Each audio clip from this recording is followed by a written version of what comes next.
It's Saturday Night Live. With On Island Time.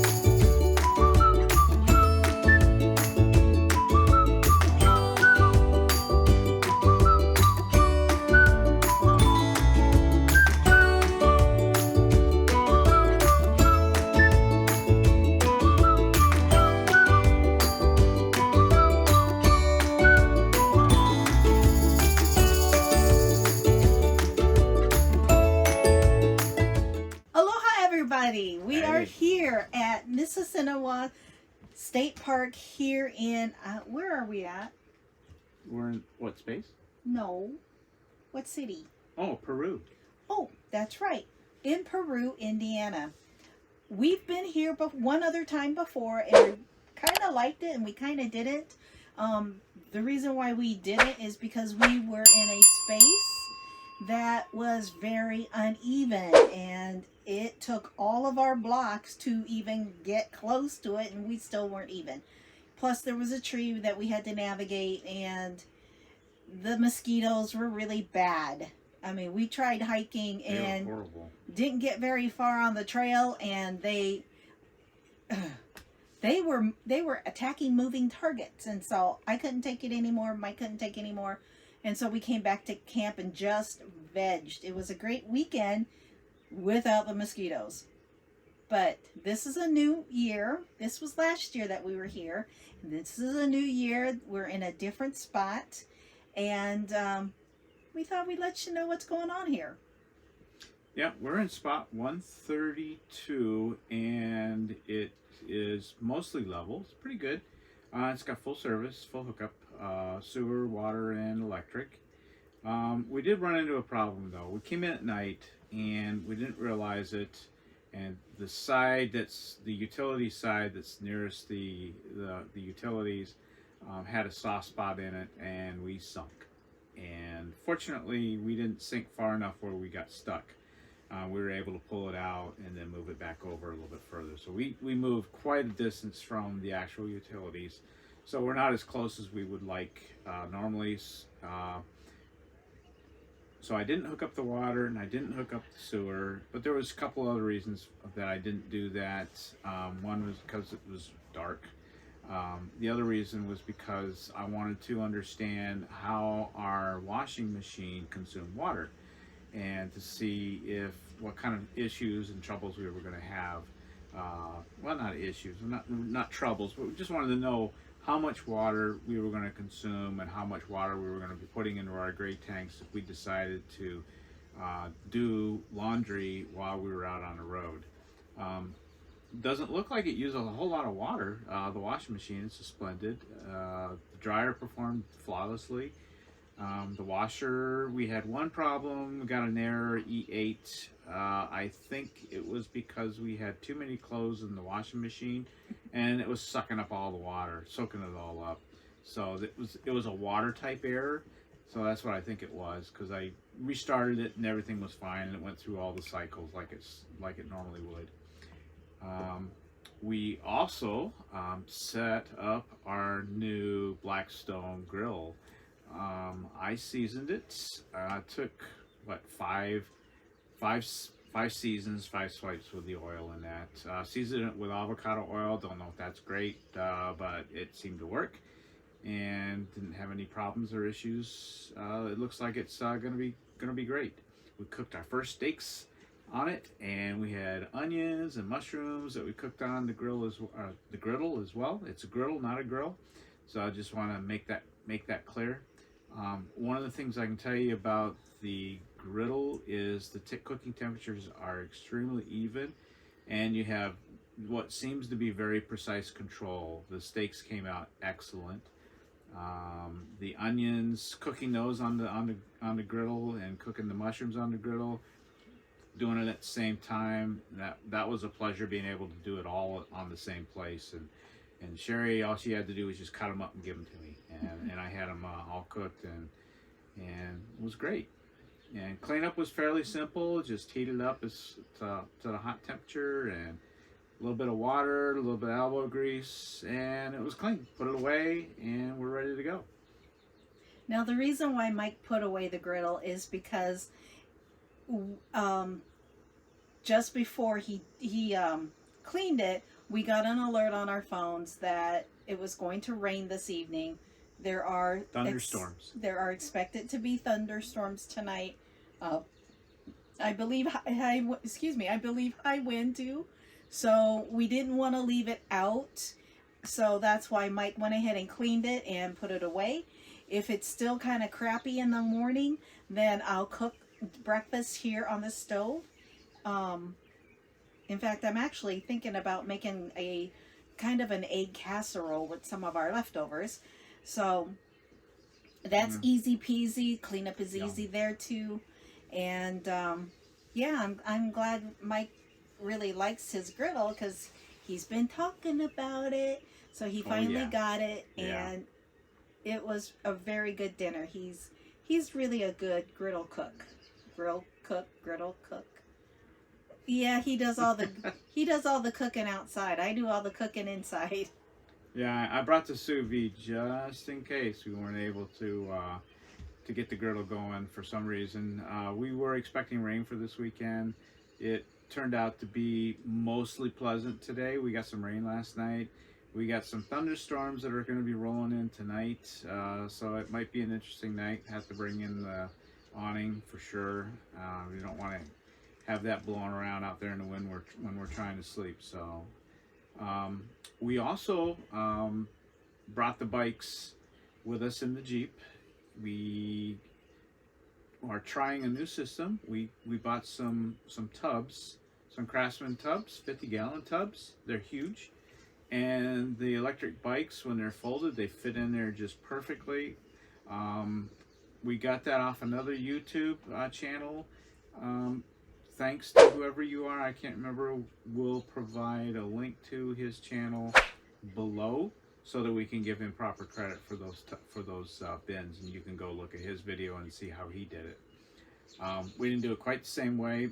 They fit, the two tubs fit pretty tightly into the back of the Jeep, but they do fit, and the bikes are not touching each other, and we don't have to strap them down, so that's great. And yeah, and it's pretty easy to get them in and out of the Jeep instead of, it was kind of difficult. I was watching Mike at Potato Creek pull them out, and it was like, it looked like it hurt. So it's much better at this point. Yeah, it's definitely much easier to lift those bikes up into the Jeep, especially when I have Sheri on the side of the tub helping me lift it up in there. They weigh about 70 pounds. 70 pounds is, I can handle it, but when it's a big bulky bike, it certainly makes it challenging, especially when you're trying to get it into a small space. So we also went for a bike ride today, and we went down to the lake. We took some videos, so we'll be showing that in here somewhere. It was a pretty big lake. There was, I don't remember seeing any boats out on there, but there were some people walking around on the beach. The beach is huge, and I'm sure that that's a big attraction for Mississinewa. This is what's Miami? Yeah. Miami Campsite. They call it Miami Campsite, even call it Mississinewa State Park. So that's a bit confusing, and there's another story about that altogether, which we're probably not going to cover here. We should just make a quick mention of it. Yeah, I suppose. I guess it all boils down to, believe the GPS that has the coordinates for the campsite, not some other GPS that you plugged in an address to. It's, oh well. We'll leave it at that. Let's just say we wandered around in circle. It was like Groundhog Day in the RV. And we finally got to the entrance gate about an hour after we really got here. So hence it was darker than it would have been had things not happened the way they did. And it was a rather frustrating and challenging evening last night. Mike more than made up for it, though. And she's cooking brownies. Oh. For dessert tonight, I put together a keto brownie mix, and on top of it, I put cauliflower pretzels. I got this idea from somebody on Pinterest, but it was like a regular brownie with regular pretzels on top. And I thought, well, if they can do it with regular brownie mix and regular pretzels, why can't I do it with a keto approved brownie mix with cauliflower pretzels?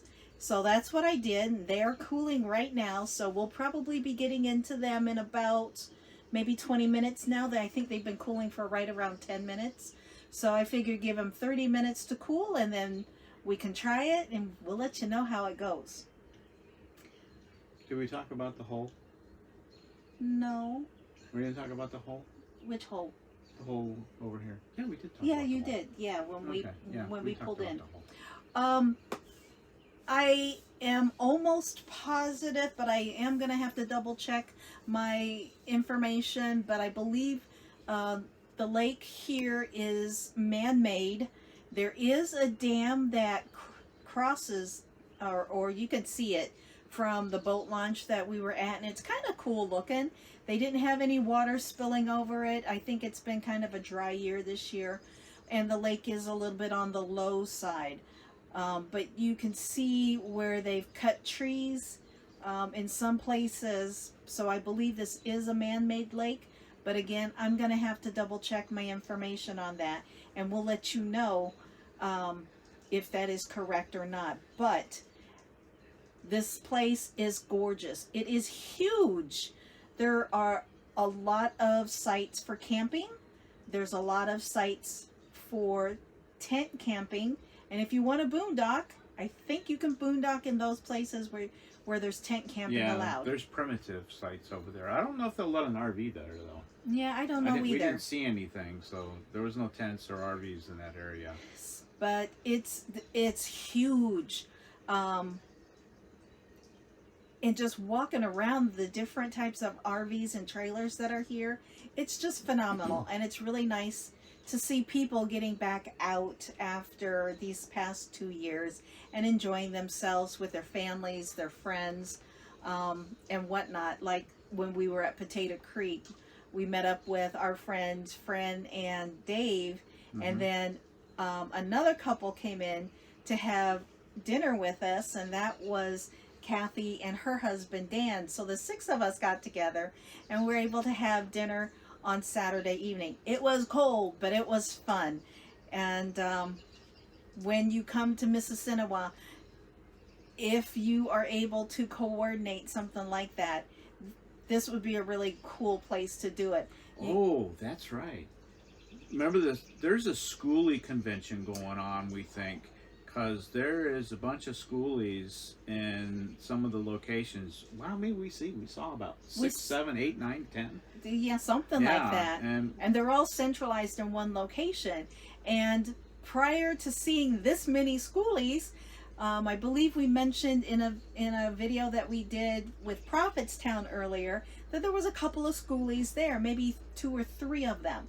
But yeah, we got one video of it. Okay, and so yes, there were at least 10 Schoolies that we saw all parked in the same area. So we're wondering if maybe it was a convention going on or something, or I don't know, maybe it's a Schoolie club or a meetup of some sort. We didn't ask anybody. We didn't see anybody really. And there was one family that we did see, but they looked like they were busy getting ready to start their dinner preparations. So we didn't want to disturb them with that. And I bet some of these people are asking, what the hell is a Schoolie? Well, if you're an avid RVer and you know a little bit about the different types of RVs, you should know what a Schoolie is. But if you don't, take it away. A Schoolie is sort of like a play on the word of what it's a converted school bus that is made into an RV. Plain and simple. Or a converted bus. Not necessarily a school bus, but a converted bus. They're just all called Schoolies. Because one of the Schoolies that we saw here today is made from a Greyhound bus. The dog was still on the side, and up in the reader board area where it would show where it was going to, the city it was going to, it said America. But the dog was the big giveaway on the side, as well as the emblem in the front of the bus. And I thought that was pretty cool. Yeah.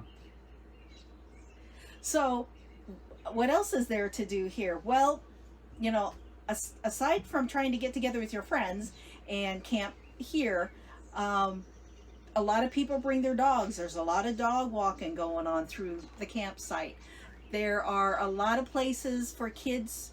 There's a playground at the entrance to the campground, at the campground station, where you would pick up your information and your tags. There is a playground there for kids, so kids can go ride their bikes over there and play on the swings and the slides and whatever else they have over there. I believe we did mention that there is a beach here, and it's a very big beach. There is no lifeguard on duty, so during the times that you can swim, you're swimming without a lifeguard. There's also a camp store just above the beach, and there they have ice cream. There you can get ice cream and sodas and various things that you may have forgotten at home, like those lighters to light your campfire, camp logs, I believe, starting refrigerator magnets. Yeah, very important. And yeah, and so the kids can ride their bikes around here, or their scooters, or their little, I don't know what they're called, but yeah, it's just like any other campground. So. Yeah. Yeah, I mean, everything's allowed. Yes, and it is very family friendly. Even golf carts. A lot like Potato Creek.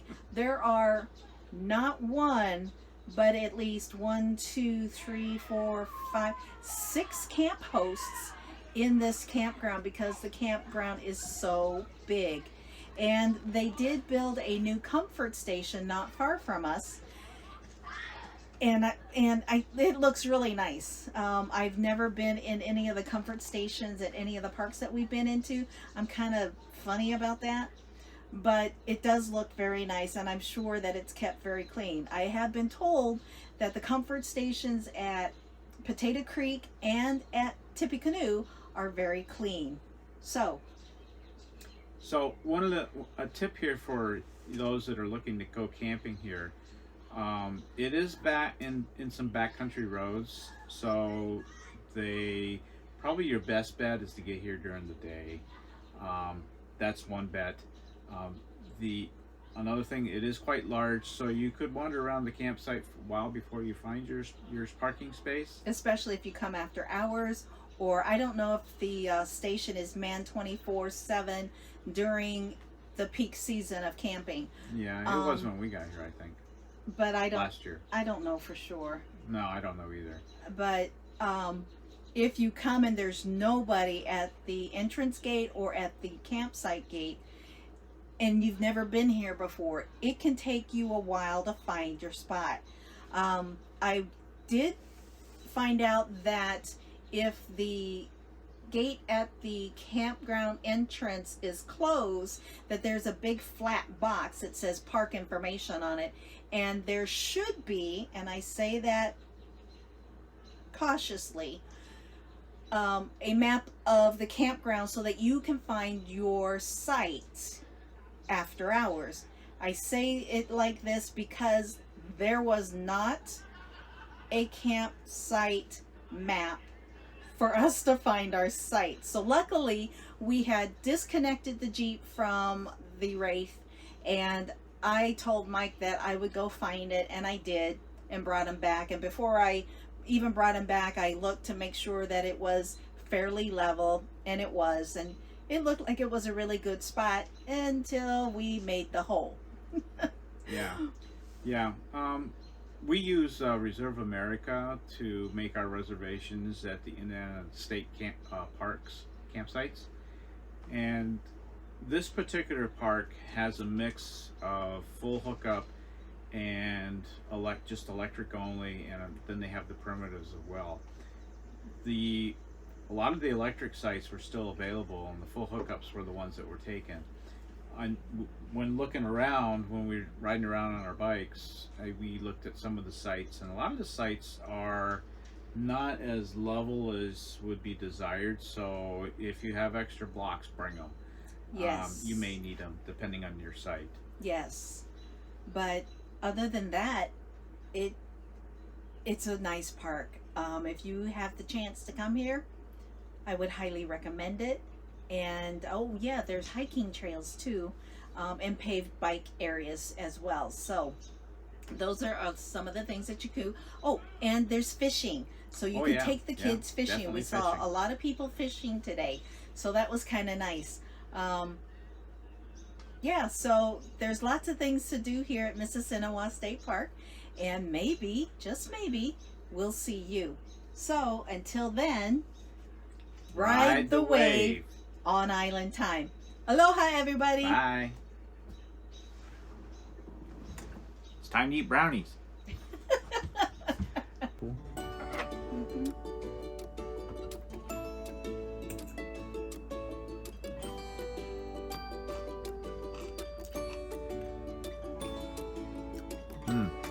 Yum. Buttery? Mm-hmm. Overly buttery. Mm-hmm. Tastes good. Not bad.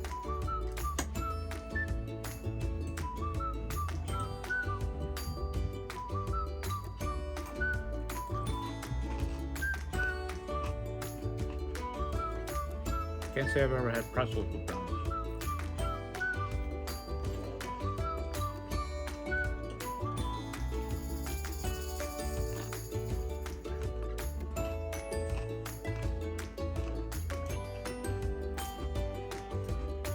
Do you think it needs more time?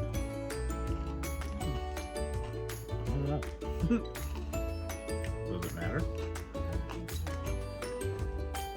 Not bad.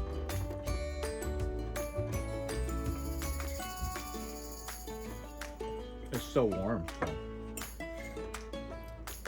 Maybe once it gets cold, it'll be a little bit firmer. Well, I can put it in the fridge.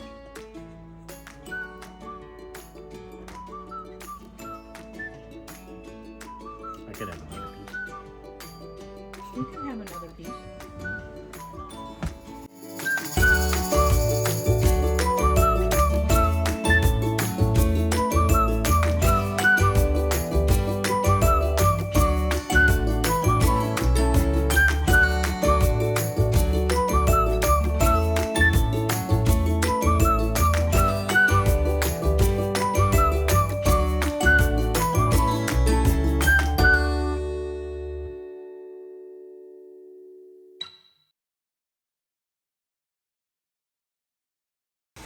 Hello, this is us. Can you hear us? We hope you can. We want to know if you can hear us. Okay, this is the test. Just a test. The test is over. Yay.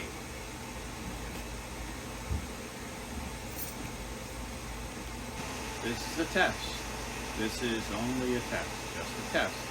That's it. Don't think of anything else. Of the Pualani system. Yes, so the Pualani system of joy and happiness. Of Ride the Wave on Island Time.